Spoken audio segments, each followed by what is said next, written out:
గుండ్లపాడుకు చెందినటువంటి ఇద్దరు తెలుగుదేశం కార్యకర్తలు జవిశెట్టి వెంకటేశ్వర్లు వారి సోదరుడు కోటేశ్వరరావు ఈ ఇద్దరి కూడా తెలంగాణలో ఒక ఫంక్షన్కు వెళ్ళి వస్తుండగా మార్గ మధ్యంలో స్కార్పియోతో వారిని గుద్దించి అటాక్ చేసి మరణానికి కారణమయ్యారు. ఇది పల్నాడు ప్రాంతంలో రాష్ట్రంలో ఒక్కసారిగా ఉలిక్కిపడేటటువంటి పరిస్థితికి ఈ దారుణ హత్య ఒక సంచలనాన్ని సృష్టించినటువంటి సంఘటన. దీని మీద వెంటనే పోలీసు వారు వెళ్ళడం, దాన్ని ఇన్వెస్టిగేషన్ ప్రక్రియలో ఆ స్పాట్కి సాక్షాత్తు ఎస్పీ గారు వెళ్ళారు. వెళ్ళి ఎస్పీ గారు అక్కడ ప్రెస్లో కూడా మాట్లాడారు. మాట్లాడినప్పుడు ఆయన చెప్పిన మాటలు మీ అందరూ వినే ఉంటారు, వినకపోతే వినవలసిందిగా కూడా నేను ఈ సందర్భంగా చెప్పదలుచుకున్నాను. ఆయన ఏమన్నాయంటే, ఇద్దరు చనిపోయారు, జవిశెట్టి వెంకటేశ్వర్లు అదేవిధంగా కోటేశ్వరరావు. చంపిన వాళ్ళు కూడా తెలుగుదేశం పార్టీ వారే, చచ్చిన వారు తెలుగుదేశం పార్టీ వారే, చంపిన వారు తెలుగుదేశం పార్టీ వారే.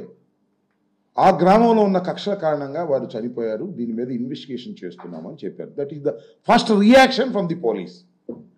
అంతేకాదు, తెలుగుదేశానికి సంబంధించినటువంటి పత్రికలుగా పేరుగాంచినటువంటివి ఆంధ్రజ్యోతి, ఈనాడు, నేను ప్రత్యేకంగా మీకు చెప్పాల్సిన అవసరం లేదు, రాష్ట్ర ప్రజలకు కూడా చెప్పాల్సిన అవసరం లేదు. వాళ్ళు కూడా రాసినటువంటి రాతలు కానీ వారి టీవీల్లో చెప్పింది కానీ, ఇద్దరు తెలుగుదేశం కార్యకర్తలు దారుణ హత్యకు గురయ్యారు, చంపిన వాళ్ళు కూడా అదే గ్రామానికి చెందిన వారు, ఆధిపత్య పోరు కోసం వారికి సంబంధించిన తెలుగుదేశం వారే చంపారు. వాళ్ళు తోట వెంకటరామయ్య ఆయన తోట గురవయ్య, వీళ్ళిద్దరు బ్రదర్సు. జలిశెట్టి శ్రీనివాసరావు బొబ్బిలు అంటారు ఆయన. వీళ్ళు ఈ వర్గం వాళ్ళిద్దరిని చంపారు. ఇది ఆధిపత్య పోరు.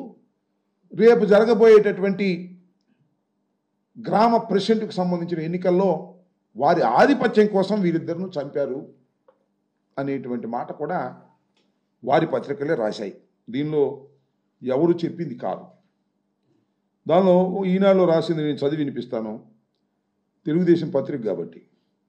శనివారం వెల్దుర్తి మండలం బొందిలవీడిలో జవిశెట్టి వెంకటేశ్వర్లు కోటేశ్వరరావు అన్నదమ్ములు ఇద్దరిని కారులో ఢీకొట్టి హతమార్చారు. జిల్లా వాసులు ఉలిక్కి పడేలా చేసింది. సమస్యాత్మక గ్రామమైన వెల్దుర్తి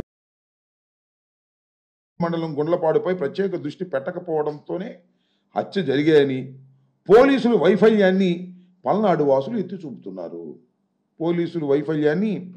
పల్నాడు వాసులు ఎత్తి చూపుతున్నారు. ఇది పోలీసుల వైఫల్యం అనేటువంటి మాట చెప్పారు అక్కడ.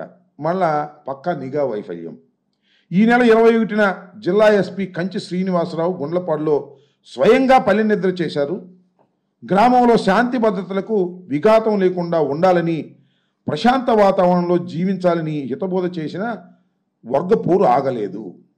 అంటే దిస్ ఇస్ ద వైఫల్యం, పోలీసుల యొక్క ఇన్ఎఫిషియన్సీ ఉంది అనేది ఈనాడు పత్రికలో రాస్తున్నారు. బహుశా ఎస్పీ గారు వాళ్ళకి నచ్చలేదు అనుకుంటా, తొందరలోనే ఎస్పీ గారిని ట్రాన్స్ఫర్ చేయాలనుకుంటున్నారో మరి ఏమో తెలియదు. అంటే పోలీసు వైఫల్యం వలన ఇది జరిగాయని చాలా స్పష్టంగా వాళ్ళు చెప్పారు. నేను ఎందుకు ఈ విషయం అంతా చెప్తున్నానంటే చాలా ఆశ్చర్యం. ఇరు వర్గాలు తెలుగుదేశానికి సంబంధించినవే, ఎప్పుడు వైసీపీకి సంబంధించిన వారు కాదు. ఈ తోట వెంకటరామయ్య వర్గం కానీ జవిశెట్టి వెంకటేశ్వర్ల వర్గం కానీ వీళ్ళిద్దరూ కూడా ఎప్పుడు వైఎస్ఆర్ కాంగ్రెస్ పార్టీకి సంబంధము లేనటువంటి రెండు వర్గాలు. ఈ రెండు వర్గాల ఆధిపత్య పోరులో ఒక తెలుగుదేశం వర్గం మరొక తెలుగుదేశం వర్గాన్ని చంపేస్తే వైసీపీకి ఏం సంబంధం అనేది ఇక్కడ ప్రశ్న.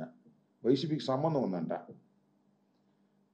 ఈ హత్య కారణం మా పిల్లల రామకృష్ణారెడ్డి, పిన్నెల వెంకటరామిరెడ్డి, వీళ్ళిద్దరూ కారణమట. ఎఫ్ఐఆర్ పెట్టేశారు. రిజిస్టర్ చేసేశారు. ఏంటిది? రాజకీయ కక్ష కాదా అని అడుగుతా ఉన్నా. ఇది ధర్మమా అని అడుగుతా ఉన్నా.